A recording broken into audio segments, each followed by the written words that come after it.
الحمد للہ رب العالمین والصلاة والسلام علی سیدنا وحبیبنا وحبیب رب العالمین وعلی آلہ واصحابہ اجمعین اما بعد فاعوذ باللہ من الشیطان الرجیم بسم اللہ الرحمن الرحیم قل یا اہل الکتاب تعالوا الی کلمۃ سواء بیننا وبینکم الا نعبد الا اللہ ولا نشرک به شیئا ولا يتخذ بعضنا بعضا اربابا من دون اللہ فإن تولوا فقولوا اشهدوا بأننا مسلمون صدق اللہ العظیم۔ یہ جو صورت ہے اس میں زیادہ تر اللہ تبارک و تعالیٰ کی جو گفتگو ہے وہ عیسائیوں کے ساتھ ہے، یعنی جو حضرت عیسیٰ علیہ السلام کو مانتے ہیں۔ اب عیسائیوں میں بھی دو گروہ ہیں، ایک تو حق کو ماننے والے ہیں کہ اللہ تبارک و تعالیٰ صحیح ہے، وہی عبادت کے لائق ہے، اور حضرت عیسیٰ علیہ السلام اس کے بندے ہیں اور رسول ہے، خدا نہیں ہے، اور خداؤں میں سے تین خدا بھی نہیں ہے، ان میں تثلیث کا عقیدہ ہے۔ تثلیث یعنی ایک تو خدا کے تین حصے ہیں، مطلب ایک اللہ ہے، اور ایک حضرت مریم علیہ السلام ہے، نہیں حضرت جبرائیل علیہ السلام، اور تیسرے حضرت عیسیٰ علیہ السلام۔ یہ تین ملیں گے تو خدا بنے گا، ورنہ خدا نہیں بنے گا۔ جو بھی کام کرتے ہیں یہ تین لوگ مل کر کرتے ہیں، تو اس میں زیادہ تر گفتگو ان کے ساتھ ہے۔ اب شروع کی جو آیتیں تھیں اس میں جو نجران کا جو وفد آیا تھا تو اس کے جوابات اللہ کے نبی صلی اللہ علیہ وسلم نے دیے تھے، تو گزشتہ ہفتے تھوڑے مختصراً ذکر کیے گئے کہ حضرت عیسیٰ علیہ السلام خدا نہیں ہو سکتے، اس کے اوپر یہ دلیل ہے کہ وہ زندہ نہیں ہے، یہ دلیل ہے کہ ان کو سب کا علم نہیں ہے، یہ دلیل ہے کہ ان کو اپنی خود جان بچانے کی طاقت نہیں ہے، تو دوسرے کی کہاں سے جان بچائیں گے؟ تو ایسے سوالات ذکر کیے بغیر کیا دیے گئے تھے، اس کے جوابات دیے گئے تھے۔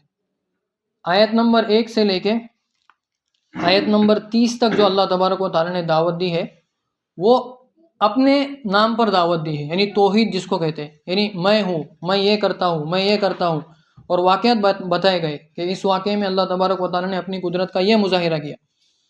پھر آیت نمبر 31 سے لے کے جب ہم آگے پڑھنا شروع کرتے ہیں تو وہاں سے اللہ تبارک و تعالیٰ نے جو دعوت دی ہے وہ رسالت کی دعوت دی ہے۔ قرآن کریم کی جو بھی آیت آپ پڑھیں گے تو وہ 3 کیٹیگری کے اندر آئیں گے۔ کتنے؟ 3 کیٹیگری کے اندر۔ سب سے پہلے تو توحید کے بارے میں آیت ہوں گی، یعنی اس میں اللہ کے بارے میں بات ہوں گی۔ کوئی صفحہ قرآن کا ایسا نہیں جس میں اللہ تبارک و تعالیٰ کا نام نہ ہو، لفظ اللہ لکھا ہوا ہوگا یا پھر ضمیروں کا استعمال ہوگا، جیسے ہو اللہ، تو ہو سے بھی اللہ تبارک و تعالیٰ ہی مراد ہوتے ہیں۔ دوسری جو ہے وہ کیٹیگری ہے رسالت کی، یعنی اس میں حضور صلی اللہ علیہ وسلم کی بات ہوں گی، یا جو انبیاء ہیں ان کی بات ہوں گی، یا ان کے جو پیغامات ہیں اس کی بات ہوں گی، یہ دوسری کیٹیگری۔ اور تیسری کیٹیگری ہے قرآن کریم کے آیتوں کی، وہ ہے آخرت۔ کتنے ٹاپک ہے یہ قرآن کریم کے؟ 3۔ شروع کے 10 پارے تقریباً ہم اگر دیکھیں گے، اگر غور کریں گے، مطالعہ کریں گے، تو یہ پورے توحید سے بھرے ہوئے، یعنی اللہ تبارک و تعالیٰ اپنی طاقت، اپنی حکومت اور اپنی جو قدرت ہے اس کو ظاہر کرتے ہیں اور بتاتے ہیں واقعات کے ذریعے سے۔ پھر اگر آپ 11ویں پارے سے لے کے اگر 20 پارے تک کا مطالعہ کریں گے تو کون سی صورت آ رہے؟ سورہ یونس نبی ہے، سورہ ہود نبی ہے، سورہ یوسف نبی ہے، سورہ ابراہیم نبی ہے، پھر سورہ رعد ہے، یعنی بجلی کا ذکر ہے اس کے اندر، آیت کے اندر، لیکن اس میں بھی کیا ہے؟ نبیوں کا ذکر ہے۔ پھر کہف، اس کے اندر حضرت موسیٰ اور خضر کا ذکر ہے۔ پھر اس کے بعد مریم، یعنی وہ جو والدہ ہے ایک نبی کی، ان کے نام پر ہی وہ کیا ہے؟ ڈائریکٹ صورت ہے۔ پھر سورہ طٰہٰ ہے، طٰہٰ کے اندر بھی حضرت زکریہ وغیرہ علیہ السلام کا ذکر ہے۔ پھر ڈائریکٹ آگے جائیں گے 17ویں پارے کا شروع جو ہے وہ سورہ انبیاء کے نام سے ہے، یعنی اس میں صرف انبیاء کی بات ہے۔ پھر آگے جائیں گے سورہ حج، اس کے اندر حضرت ابراہیم علیہ السلام کا واقعہ۔ تو 11 سے لے کے اگر ہم 20 تک تھوڑا غور کرتے ہیں تو جو ابھر کے جو ٹاپک نکلتا ہے وہ کون سا نکلتا ہے؟ رسالت کا، یعنی میسنجر کے بارے میں باتیں اور ان کے میسج کے بارے میں بات ہوں گی۔ پھر جیسے 21واں پارہ شروع ہوتا ہے اور 30 تک ہم جاتے ہیں تو حضور صلی اللہ علیہ وسلم کو اس میں آخرت کی یاد زیادہ بتائی گئی۔ آگے جائیں گے تو سورہ نبا ہے، نبا کا معنی ہوتا ہے بڑی خبر۔ بڑی خبر کون سی؟ قیامت کی۔ پھر اذا الشمس کوورت، سورج کو بے نور کر دیا جائے گا۔ اذا السماء انشقت، جب آسمان کو پھاڑ ڈالا جائے گا۔ اور اذا السماء انفطرت، کہ جب آسمان کو ٹکڑے ٹکڑے کیا جائے گا۔ تو یہ جو آیتیں ہیں یہ دنیا کے توڑ پھوڑ کی باتیں کرتی ہے. جو 30واں پارہ ہے وہ کیا کرتا ہے؟ دنیا کی توڑ پھوڑ کی بات کر رہا ہے. تو اللہ سے شروع ہوتی ہے دنیا اور وہاں پہ آخرت میں جا کے کیا ہوتی ہے؟ ختم ہوتی ہے.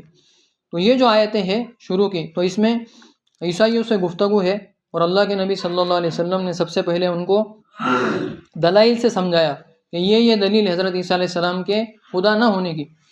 تو انہوں نے، بعض لوگوں نے تو مان لیا، بعض لوگوں نے انکار کر دیا.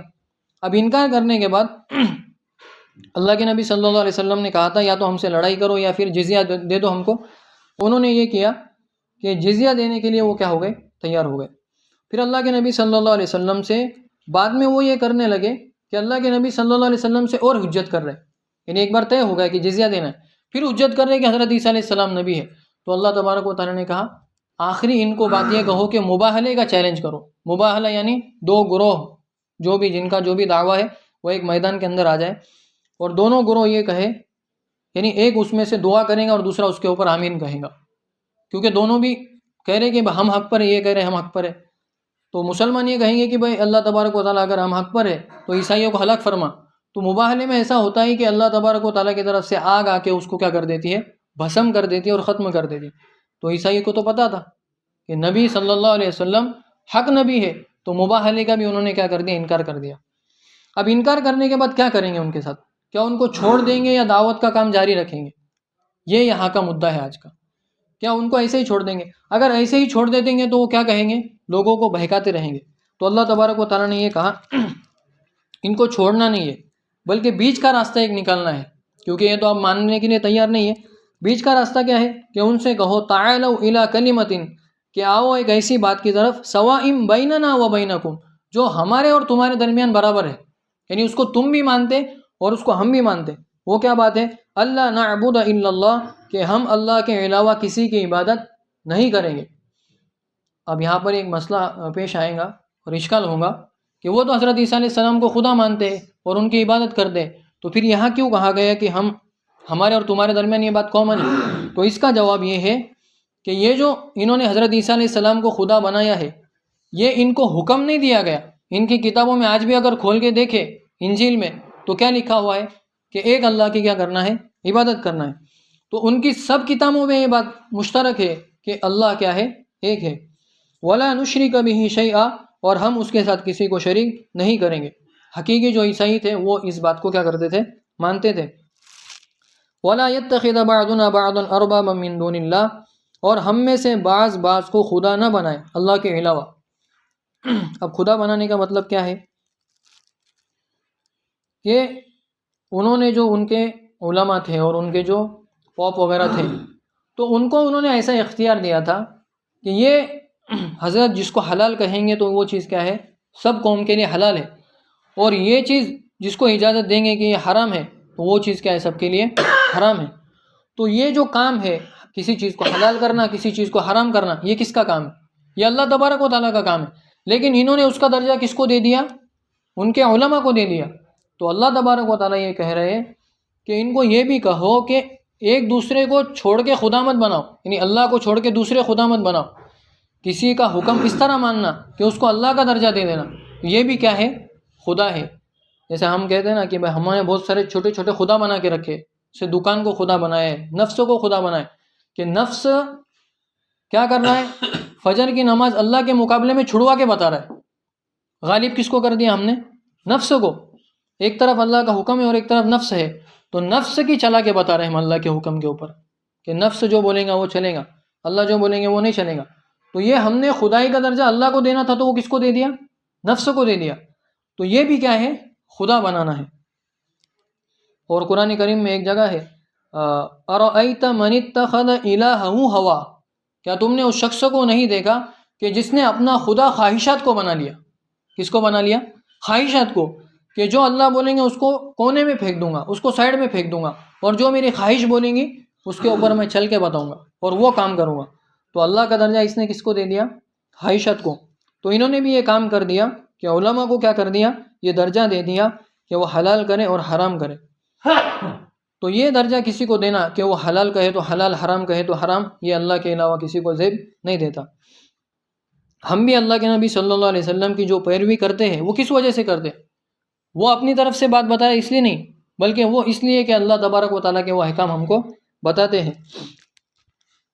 فَإِن تَوَلَّوْا فَقُولُوا اشْهَدُوا بِأَنَّا مُسْلِمُونَ، پھر اگر وہ پھر جائے تو ان سے کہو کہ تم اس بات پر گواہ رہو کہ ہم مسلمان ہیں، یعنی تم مانو نہ مانو ہم کیا کر رہے ہیں، اس حکم کو مان رہے۔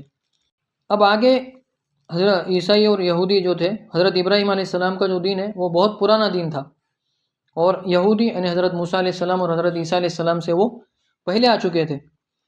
تو یہودیوں نے کیا کیا تھی سازش کہ وہ مسلمانوں کو بہکانے کے لیے حضرت ابراہیم علیہ السلام کا کارڈ استعمال کرتے، یعنی حضرت ابراہیم علیہ السلام کا نام استعمال کرتے تھے۔ وہ کس طریقے سے؟ یا اہل الکتاب لم تحاجون فی ابراہیم، اے اہل کتاب تم کیوں حجت کرتے ہو ابراہیم علیہ السلام کے بارے میں، وما انزلت التوراۃ والانجیل الا من بعد، حالانکہ تورات اور انجیل حضرت ابراہیم علیہ السلام کے بعد نازل ہوئی، افلا تعقلون، کیا تم کو عقل نہیں ہے؟ اب آگے بھی ایک آیت ہے انشاءاللہ وہاں پہ اس کی تفسیر کریں گے کہ وہ کیسے استعمال کرتے تھے۔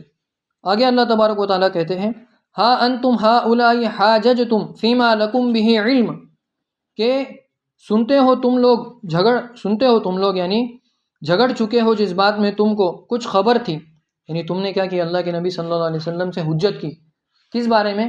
حضرت عیسیٰ علیہ السلام کے بارے میں، کہ یہ نبی ہے اور نبی کے علاوہ یہ کیا ہے، خدا بھی ہے۔ تو ان کو حضرت عیسیٰ کے بارے میں تو تھوڑا کچھ علم ہے کہ حضرت مریم علیہ السلام کے بیٹے ہیں، اور اللہ تبارک و تعالیٰ نے ان کو کیا کیا ہے، پھونک کے ذریعے سے پیدا کیا ہے، اس کا تو تم کو تھوڑا علم ہے، تو تم نے اس کے بارے میں حجت کی، لیکن اس میں بھی تم کیا ہو گئے، ہار گئے۔ ہارنے کی دلیل کیا ہے کہ انہوں نے جزیہ دینے کو مان لیا، اور جو مباہلہ تھا اس سے کیا ہو گئے، فرار ہو گئے۔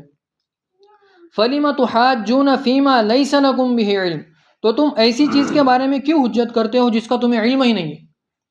یعنی کوئی بندہ یہ کہے کہ مجھے تاریخ کے بارے میں سب پتہ ہے، اور اسے کہو کہ بھائی 1700 میں جو بڑے بڑے واقعات ہوئے وہ بیان کرو، تو وہ کہے کہ وہ تو مجھے نہیں پتہ، لیکن جغرافیہ کے بارے میں مجھے کچھ بھی پوچھو اس کے بارے میں مجھے علم نہیں، لیکن میں بتاؤں۔ یعنی تاریخ کا اس نے دعویٰ کیا کہ میں ہسٹورین ہوں، بہت بڑا ہسٹری کو جاننے والا ہوں، لیکن ہسٹری کے بارے میں پوچھا گیا تو کچھ نہیں پتہ اس کو۔ اب جغرافیہ کے بارے میں وہ خود کہہ رہا ہے کہ مجھے جغرافیہ کے بارے میں کچھ نہیں پتہ، لیکن کچھ بھی پوچھو، تو بھائی جس چیز کے بارے میں تجھے پتہ تھا اس میں تو زیرو ہے، تو جس چیز کے بارے میں پتہ نہیں اس میں کیسے 100 نمبر لے گا؟ تو یہودیوں عیسائیوں کو یہ کہا جا رہا ہے کہ عیسیٰ علیہ السلام کے بارے میں تھوڑی معلومات تھی، اس میں تم ہار گئے، اب تم ابراہیم علیہ السلام کے بارے میں حجت کر رہے ہو جبکہ اس کے بارے میں ان کے بارے میں تمہیں کچھ بھی علم نہیں ہے۔ فَلِمَ تُحَاجُّونَ فِيمَا لَيْسَ لَكُمْ بِهِ عِلْمٍ، تو تم کیوں حجت کرتے ہو جس کے بارے میں تمہارے پاس کوئی علم نہیں ہے۔ واللہ یعلم، اللہ تبارک و تعالیٰ جانتے ہیں، وانتم لا تعلمون، اور تم نہیں جانتے۔ ما کان ابراہیم یہودیا ولا نصرانیا، حضرت ابراہیم علیہ السلام نہ یہودی تھے ولا نصرانیا، اور نہ نصارہ تھے، ولکن کان حنیفا مسلما، لیکن وہ سب جھوٹے مذہبوں سے بیزار تھے اور سیدھے سیدھے کیا تھے، مسلمان تھے۔ وما کان من المشرکین، اور مشرکین میں سے بھی نہیں تھے، یعنی شرک کرنے والے بھی نہیں تھے۔ اب انہوں نے کیا کر دیا تھا کہ عرب میں چونکہ حضرت ابراہیم علیہ السلام کو ماننے والے زیادہ تھے، اور فلسطین کے جو علاقے ہیں اس میں کس کو ماننے والے تھے، بنی اسرائیل کے جو نبی تھے ان کو ماننے والے زیادہ تھے۔ اب جب یہ لوگ مدینہ آئے، یعنی یہودی اور عیسائی جب مدینہ آئے، ان کو پتہ چل گیا تھا کہ آخری نبی آنے والے، اور یہ اس ارادے سے آئے تھے کہ ہم اس نبی کے ہاتھ پر کیا کریں گے، ایمان لائیں گے۔ لیکن جیسے حضرت اسماعیل علیہ السلام کے وہ خاندان سے پتہ چلا ان کو، تو ان کا حسد جاگ گیا، یہ اپنے پارٹی کے نہیں ہے، یہ اپنی جماعت کے نہیں ہے، یہ اپنے جو ہے تو گروپ کے نہیں ہے، کیونکہ یہ جو تھے بنی اسرائیل کا سلسلہ حضرت عیسیٰ علیہ السلام سے چلا تھا، اور یہ جو سلسلہ شروع ہوا، اللہ کے نبی جو پیدا ہوئے وہ حضرت اسماعیل علیہ السلام کے خاندان سے آئے، تو یہ حسد نے ان کو اس بات پر ابھارا کہ وہ اس بات کو کیا نہ کرے، قبول نہ کرے۔ اب وہ یہ کہتے تھے، اب عرب کے اندر تو حضرت ابراہیم کو مانتے تھے لوگ، تو یہ اپنی طرف کھینچنے کے لیے کیا کرتے تھے، مسلمانوں کو کہتے تھے کہ حضرت ابراہیم علیہ السلام تو یہودی تھے، اور عیسائی کہتے تھے کہ حضرت ابراہیم علیہ السلام عیسائی تھے۔ کیوں؟ کیونکہ مسلمان عیسائیت کی طرف چلے جائے، یہودیت کی طرف جائے، اللہ کے نبی کی طرف انہوں نے نہیں لانا تھا۔ اب سوچنے کی بات یہ ہے، غور کرے، اللہ نے جو استعمال کیا نا لفظ افلا تعقلون، کیا تم کو عقل نہیں ہے، کیا تم کو دماغ نہیں ہے، یہ کس لیے استعمال کیا کہ حضرت ابراہیم علیہ السلام کا زمانہ حضرت موسیٰ اور حضرت عیسیٰ علیہ السلام سے ہزاروں سال پرانا ہے۔ کتنے سال پرانا ہے؟ ہزاروں سال پرانا ہے۔ اب جو مذہب حضرت ابراہیم علیہ السلام کے بعد پیدا ہوئے، حضرت ابراہیم علیہ السلام اس پر کیسے عمل کریں گے؟ یعنی مثال کے طور پر یہ مسجد سن 2000 میں بنی، لیکن کوئی کیا کہتا ہے کہ 1980 میں اس مسجد کے امام عبداللہ بھائی تھے. کیا کہہ رہا ہے؟ 1980 میں اس مسجد کے امام کون تھے؟ عبداللہ بھائی تھے. تو لوگ پہلے یہ سوال کریں گے کہ بھئی یہ مسجد 2000 میں بنی اور تم 1980 میں امام کیسے طے کر دی؟ تو اللہ تبارک و تعالیٰ ان کو کہہ رہے اتنی کھلی ہوئی بات ہے کہ حضرت ابراہیم علیہ السلام موسیٰ اور عیسیٰ علیہ السلام سے کئی سال پہلے گزرے، اور تم کیا کہہ رہے؟ یہودی تھے اور عیسائی کہہ رہے کہ عیسائی. افلا تعقلون، کیا تم کو عقل نہیں؟ یعنی کوئی سینس کی تو بات کرو. یعنی جو بندہ جب دنیا میں آیا تو اس وقت جس چیز کا وجود نہیں تھا تو وہ چیز اس پر وہ کیسے عمل کریں؟ تو ان کو یہ کہا گیا کہ حضرت ابراہیم علیہ السلام نہ یہودی تھے اور نہ نصرانی تھے، لیکن کیا تھے؟ پکے مسلمان تھے اور مشرک بھی نہیں تھے. تو پہلی چال تو انہوں نے کیا چلی تھی کہ حضرت ابراہیم کو کھینچتے تھے. اب آگے بھی ان کی کچھ چالیں ہیں وہ یہودی اور عیسائیوں کی کہ مسلمانوں کو کیسے بہکایا جائے. ان اول الناس بابراہیم للذین اتبعوہ وہذا النبی والذین آمنوا واللہ ولی المؤمنین. لوگوں میں زیادہ مناسبت ابراہیم سے ان کو تھی جو ساتھ اس کے تھے، یعنی جو لوگ حضرت ابراہیم علیہ السلام کے ساتھ تھے، حضرت اسماعیل علیہ السلام اور ان کے خاندان. وہذا النبی، اور اس نبی کو یعنی آپ صلی اللہ علیہ وسلم کو، والذین آمنوا اور ایمان والوں کو، واللہ ولی المؤمنین اور اللہ تبارک و تعالی مسلمانوں کا والی ہے. اب اگر ظاہراً اگر دیکھا جائے تو حضرت ابراہیم علیہ السلام سے قریبی تو یہودی ہے کیونکہ وہ ان کے خاندان سے ہے، اور مسلمان جو دوسرے لوگ ہیں تو وہ تو ان سے دور ہے. تو قرابت کا مطلب کیا ہے کہ حضرت ابراہیم علیہ السلام سے قریب کون ہے؟ ایمان والے ہیں اور یہ نبی ہے. تو اس کا جواب یہ ہے کہ یہاں پر قرابت سے قرابت نسبی مراد نہیں ہے، یعنی خاندان کو دیکھا نہیں جا رہا، بلکہ یہاں اتباع کو دیکھا جا رہا ہے کہ پیروی کون کس کی کر رہا ہے زیادہ. یعنی کوئی شخص ہے وہ کیا کرتا ہے، وہ کسی باپ کی اولاد ہے، یعنی ایک اولاد ہے اور وہ باپ نے اس کو چند چیزوں کا حکم دیا گیا ہے اور وہ کیا کر رہا ہے؟ اس کی نافرمانی کر رہا ہے، اور دوسرا بندہ اس کو کیا کر رہا ہے؟ قبول کر رہا ہے، اس کو فالو کر رہا ہے.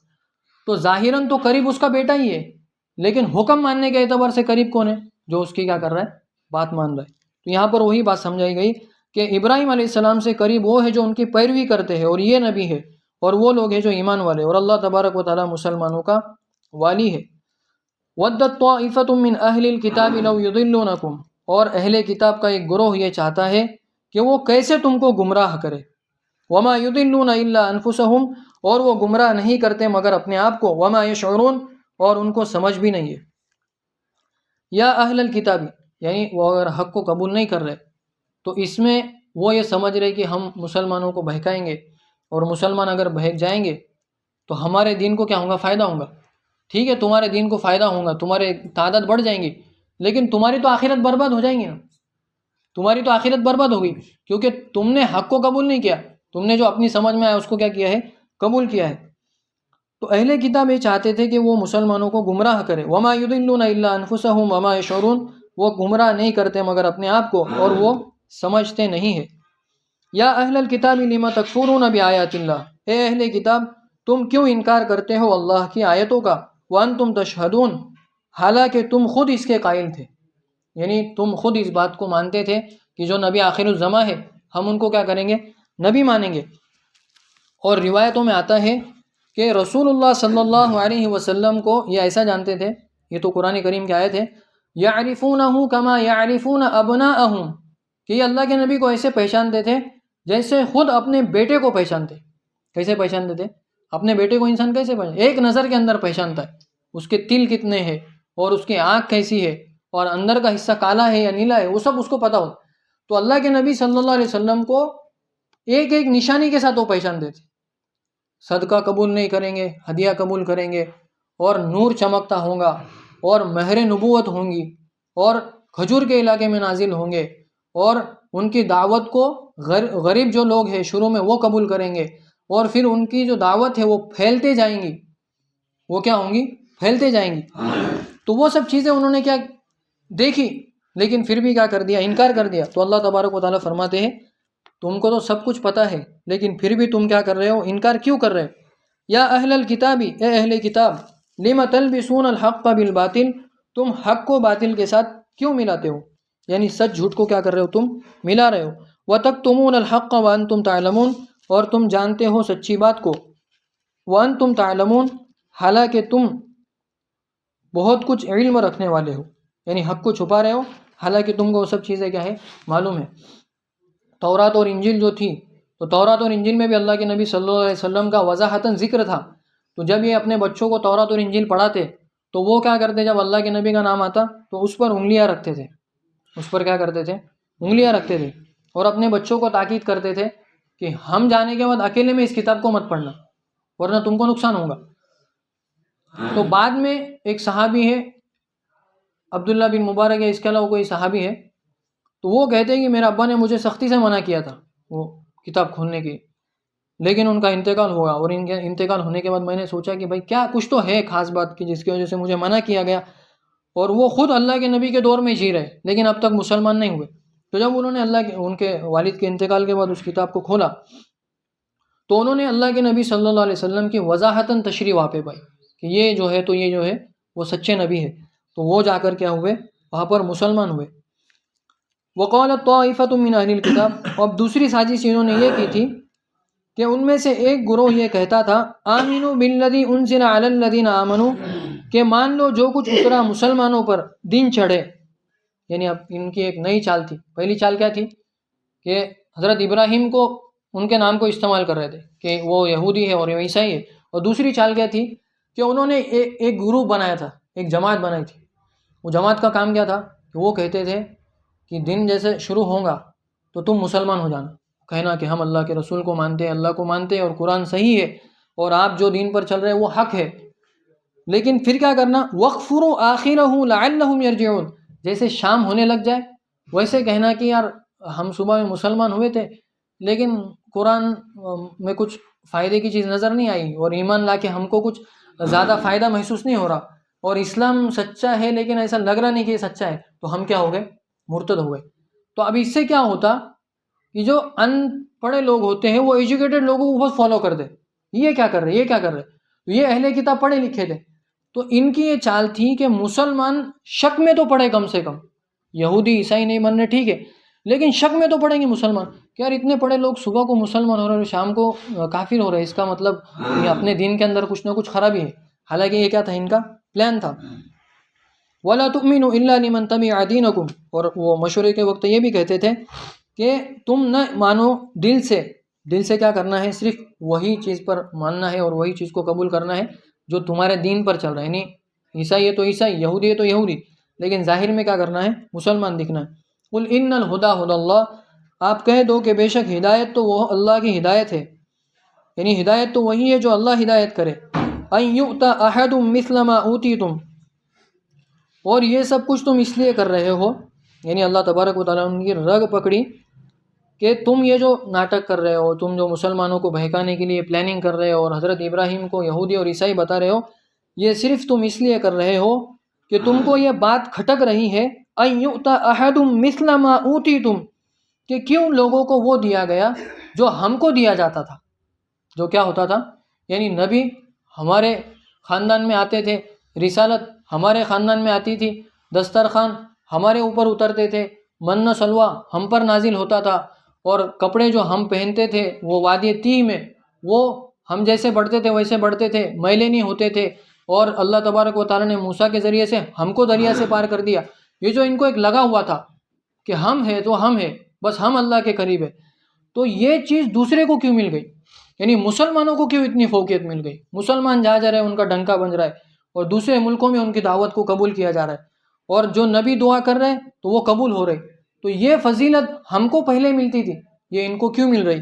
تو یہ تم کو کھٹکا لگا ہوا ہے. احد کہ کیوں دیا گیا، احد کسی کو، مثل ما اوتیتم جو تم کو دیا جاتا تھا، او یحاجوکم عند ربکم یا وہ غالب کیوں آ گئے تم پر تمہارے رب کے سامنے.